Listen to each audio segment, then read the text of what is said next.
In this video, I'm going to show you how to install the Teams desktop app for a Windows computer or device. To begin with, you'll need to open your preferred web browser, then go to the Microsoft Office 365 homepage.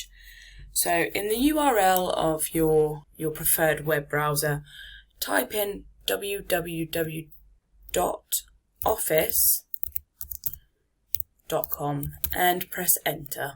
Once the Office homepage has loaded, sign in to your account using your Abingdon and Whitney College email address and your password.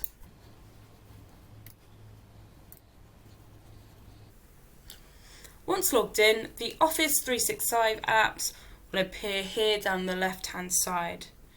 You should be able to find a Teams icon. If you can't, go to the All Apps icon down in the bottom left hand corner. Click on this, and from the list of the Microsoft apps, you should be able to find the Teams one. Open the Teams app. It might come up with a button saying get the Windows app. You can click on that. You can click on that button, or once the Teams interface loads, you can go to the top right hand corner, go to the three dots, open the menu and click download the desktop app. And once we click that, it will bring us up with this window here. Just click Save File and wait for that to successfully download onto your computer. Once that's downloaded, open your File Explorer and go to your Downloads folder. In here, you should see one file that looks like this, Teams_Windows_x64 with the little Teams icon.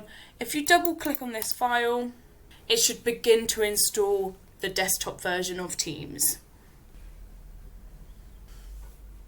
Once that's successfully installed onto your computer, it should open a sign-in window.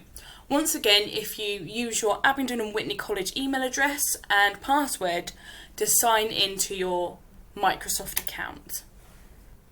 Once you've signed in, it should bring up your Teams interface and it should look something like this.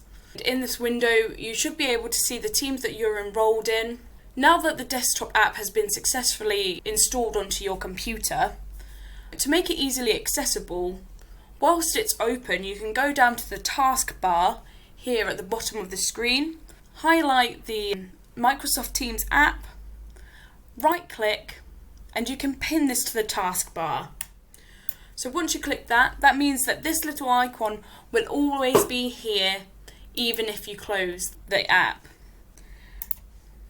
If you're having trouble finding Teams, open your Start menu and try to search for it, or scroll down to Microsoft Teams and you should be able to open it from there.